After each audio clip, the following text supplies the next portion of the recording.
So this was something I brought up on my last video with Whitaker. Was I was trying to tell you guys that MMA is slowly going to turn into a. It's not going to turn into like whoever's champ is the best. It's going to turn into like stylistic matchups, and this is something that boxing has known for a while because boxing's been around longer. So at some point, your sport is going to ferment into this if it's a fighting sport. But at some point, people are going to realize that it's about styles. It's not necessarily about who's the best. There really is no such thing as like best. It's like there are fighters who are better at certain things, and certain matchups are going to be to their advantage or to their disadvantage. And when people become like intelligent champions, usually they think this way. They think in the way boxers think, like Mayweather. He's probably the best example where he will fight guys who he knows he has the advantage over, and the guys who he doesn't have the advantage over, he will do everything he can to not fight those guys. And this is why, again, this is one of the reasons why boxing is corrupt, because you have guys running away from opportunities to grow, because growth doesn't always equal you winning. It can also equal you losing, right? The best growth, the best teachers in life are usually the failures, right? And so these guys don't want to do that. They only want to do things that are in their advantage. They always want to be constantly winning. And, if I was a champion, would I think that way? Most likely. Because, again, if you don't think that way, then you're going to ruin your reputation and you're going to ruin your health. And so I can understand why people would act that way. But the problem is it blocks up the sport. It creates problems. And we're seeing this with Sean O'Malley. We're seeing, like, we all know, like, if he were to fight Merab today and we all were forced to bet on the fight, you had to bet like all the money. There's a gun in your head. You have to bet all your money in your bank account. And I know for some of you guys that's not a lot, but let's say it was a lot, and you were forced to bet on who would win that fight in a 5-round fight. I guarantee probably like 95% of people would bet on Merab. And it's not to say that Sean can't win that fight. We know in MMA anything can happen. There's just too many variables, right? People that can punch, they can elbow, they can kick. It goes 5 rounds. They can. There's just too many. There's just too many variables, right? In boxing, you could punch or you could punch, right? There's less variables. It's easy to predict what's going to happen because there's not so much chaos happening. But in that fight, and yes, Sean can land. We saw Henry land in that fight. But again, if we have to bet money, most likely it's going to be Merab. Merab's going to go in there. He's going to grab that little pencil, that dirty pencil looking. What was that insult someone threw at him? That he was like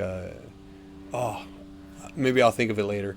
But basically, Merab is going to get him. He's going to turn him into origami or whatever he wants, and he's going to spend 5 rounds sprinting at him and diving at his toes, basically. And really, there's not much O'Malley can do. Because all O'Malley wants is he wants to lean back and throw the right hand, or the left. I forget which stance he throws it from. But basically, the Conor McGregor punch, lean back, throw. That's not going to happen with Merab. First of all, Merab is short. That punch you throw to lean back and throw, it's gonna be way more difficult to throw that against a smaller guy, because the smaller guy, he's just gonna duck under it. So, it's something I've noticed that in this fight when it came to Volk and Topuria, a lot of people brought up, well, Volk isn't used to fighting guys who are his like same height or shorter, whereas usually he's fighting guys who are bigger than he is, like Islam, like Max Holloway. The only time in his career that he fought someone his own size was Chad Mendes, and that fight could have went either way at some points in it. So it goes to show you the importance of height in a fight. And usually you think being taller and longer is most usually the best advantage, especially in striking, because then you have the ability to hit someone where they don't have the ability to hit you, and your head's more difficult to hit. So when you look at it from a certain perspective, it's better to be taller and longer. But in other situations, it's actually better to be shorter. Like if you're a grappler, like Merab is, you want to be shorter than your opponent, because then it's harder to hit you and it's easier for you to get in on their hips because you're already there. You don't really have to bend down and put all this effort to get down in order to be in a position to take them down. You're already there. So when it comes to grappling, the shorter guy has the advantage. And it's like, in this fight, This is really Sean O'Malley's nightmare. It's a guy with an infinite amount of gas tank, and he has very advanced grappling to the point where he dominated a gold medalist, a wrestling gold medalist. He dominated him and humiliated him in the fight. What do you think O'Malley's going to do? I guarantee you the reason why he had those sunglasses on was because in his own head he just saw himself getting dominated and totally destroyed for 5 rounds. And he knows that the only reason that people like him is because he's a winner. There's a lot of weird NPC like people that will jump on your bandwagon just because you're winning. Even if you're just a weirdo person, even if there's just all this weird stuff coming out about you, they will jump on the bandwagon just because you're winning. So that's really his whole fan base, is that like there's no one out there that's like, oh well, O'Malley's philosophy on light's so great, and his fighting style. I mean, maybe if you like his little lean back right hand, I guess, but really that's it. Like he's not known for his like kicking ability. He doesn't really have anything about him that sets him different than other people, really, other than the ideas about his sexual part of his life. That's really the only thing that people focus on really when you see. So you have a chunk of people that are like, well, him as a person, he's just this kind of weirdo guy because of the way he lives his life and the things that they do. But when it comes to fighting, he is a good fighter. Probably not as good as what people think he is, though. His Peter Yan fight, he should have lost that fight. That was pretty, we all knew. I mean, it was a close fight, but he definitely lost it. Most people said he lost that fight. He should have lost that fight. Aljamain Sterling, he should have lost that fight too. I mean, that was an early stoppage, and when it first happened I thought it was good, but then when I watched it back you can clearly see that Aljamain was not out. So that was an early stoppage. You didn't actually win that fight. And then now he's moving up to try to fight Topuria. Why is he wanting to fight Topuria? I mean, whether or not he would win that fight, I mean, I don't think he would. I don't think his power is so great that he's gonna one punch Ilya. Like that's not gonna happen.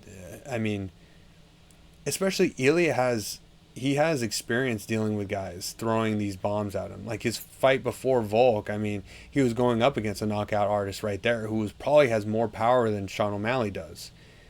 And so he was able to avoid that punch and not get hurt that whole fight. And that's all that O'Malley has really, is that lean back straight. And it's like, if he can avoid that punch or counter it with his own right hook because he's got knockout power, then most likely, he's not going to... It's kind of like O'Malley's, like, he's stuck in this situation because he was fighting cans for most of his career, building up. He's this great guy, right? And then he gets, out of nowhere, he gets this Peter Yan fight, and then he should have lost it, and then they gave it to him. We know why. And then he moves up, fights Sterling, and we're like, oh, he's going to get dominated, right? Sterling is going to backpack him to death. And then Sterling goes in and gets caught with that punch, and then they stop the fight early, and it's like, are you kidding me? This guy shouldn't have gotten this far. He should have lost to Yan, and he should have lost to Sterling, and now he's running around with his belt like the fucking Ronald McDonald, walking around like he owns the place now. He never should have gone this far. And then now he's calling out, oh, I'm gonna beat this number 6 guy, and then we're gonna move up, and then I'm gonna get my double belt or whatever. And it's like this kind of goes to show how much of a joke MMA is becoming. It's becoming corrupt because it's just like this guy never should have gone this far. He never should have gone this far. Yeah, he's a good fighter, but again, if things went left instead of right in a couple situations, his whole career would look different. And it goes to show you, it's like, are these guys really that good? If you lost one round, or if the judges in this close fight went for the other guy instead of you, we're talking like unbeatable goats would now be like, they would probably be like decent champions probably. But a lot of these guys, if a couple things hadn't gone in a sort of direction, then their careers would totally look different. Look at like John Jones. What if he lost his fight with Gustafsson the first time? What if, the judges went in the correct direction with Reyes? What if, a couple things went in a couple different directions? Now all of a sudden he's not the GOAT anymore. He's just like, oh, he was a good champion. He lost a couple fights. Maybe he got his belt back. Kind of like Izzy, right? Izzy, he defended his belt, and then he lost it a couple times, and it was just kind of like no one considers Izzy like, oh, he's gonna be a Hall of Famer great, Like, I don't really see much from his career. Like, yeah, he was a champion, but he failed double champ. He lost all these fights. It's kind of like, it's just kind of a weird situation. But like again, O'Malley is stuck in this situation where, let's say he beats Cheeto, which I feel like most people are gonna say that he can, just because again, Cheeto is kind of like Aldo. He's kind of like a lot of these fighters who are overly defensive.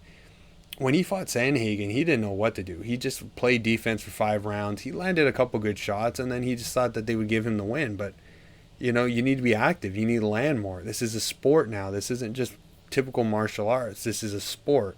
It's about the numbers. It's about who's more active, right? Sports and entertainment. Who's active? Who's pushing the pace? Who's making the points? But is Sean O'Malley that, like, I don't know. It's a weird one, right? Because Cheeto has really good defense. He's never really been dropped or hurt in his fights.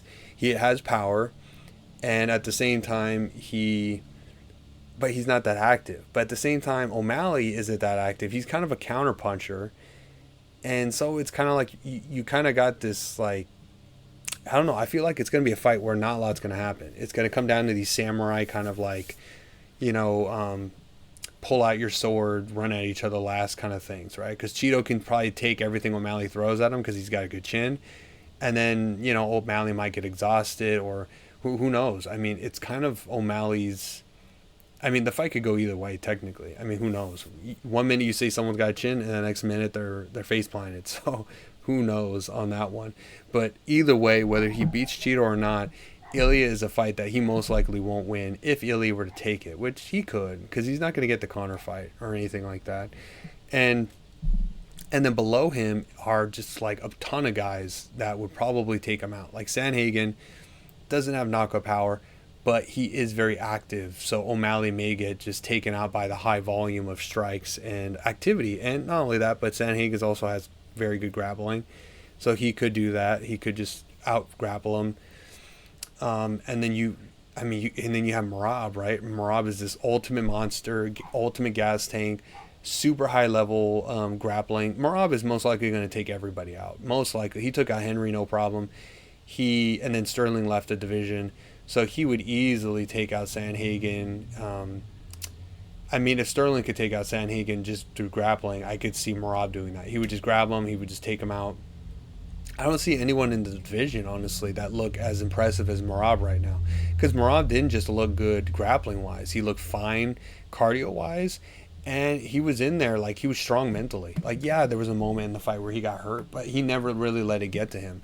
So O'Malley's days are basically done. And when the guy that no one likes becomes a loser, that's when his own fan base is gone. So O'Malley is definitely in a conundrum where if you go up, you lose, and if you go down, then you lose. So, who knows? Maybe he's only a year away from retirement, right? He goes in there, he loses in some way. If he loses to Topuria, he can come back down in his division and still try to portray himself as the best, and then lose again to Merab, and then now he's stuck in a situation where, at best, he's like kind of a top 3 gatekeeper at that point, which, that's kind of what Robert Whittaker is now. He was a champion, and then he got beat by a bunch of guys, and now he's just going to be a top 3 gatekeeper.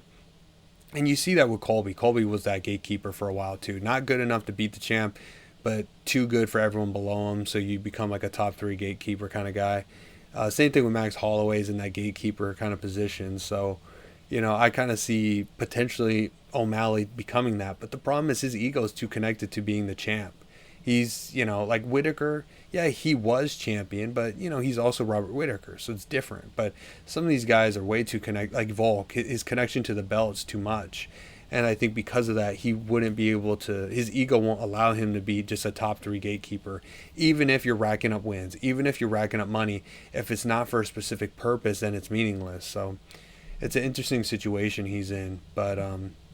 But yeah, I definitely think that O'Malley is running as fast as he can away from Merab. If he could press a button and just make him go away, he definitely would. So I'll see you guys on the next one.